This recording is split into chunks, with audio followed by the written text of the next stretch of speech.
it's an unhealthy space.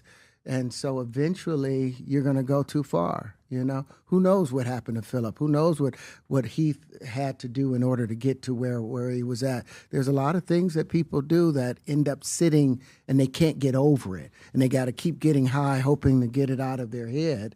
You know, but when you lose your man card, that's the only thing I can think of. You lose your damn man card. What is that? What do you mean by that?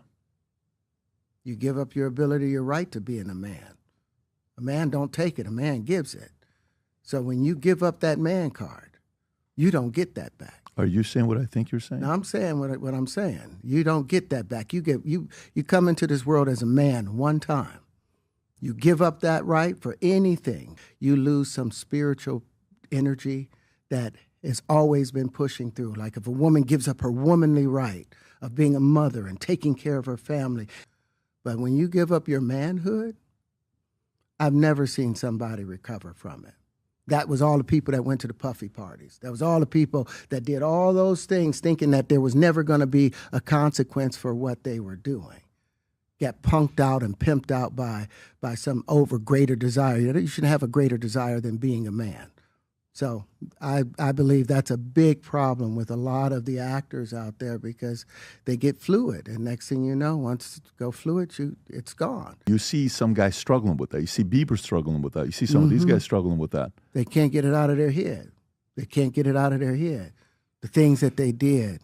And that's what the business does. And the women that trade their bodies to go and get the role, they get to the point where they have their Oscar, they have their money, but they don't have their dream. They don't have the soul that they started with. Did you ever have the opportunity where you got invited and you said no to it? Hell yeah.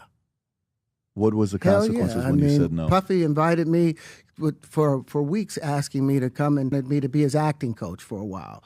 Go there and he's sitting around just looking. I'm like, okay, what's the material you want to work on? He's just looking at me. Then next thing you know, okay, hey, will you help me?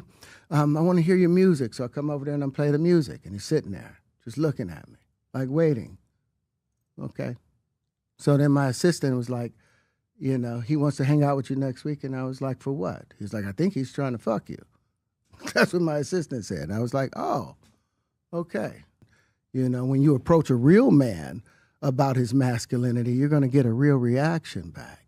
It's a difference when a guy walks in a room and when a man walks into a room. So always be the man in the room. And that's always been my whole thing, and have lost businesses because I don't bend over in that way. I don't compromise. I don't play gay roles. I don't kiss a man. I don't do that shit because the man card means everything.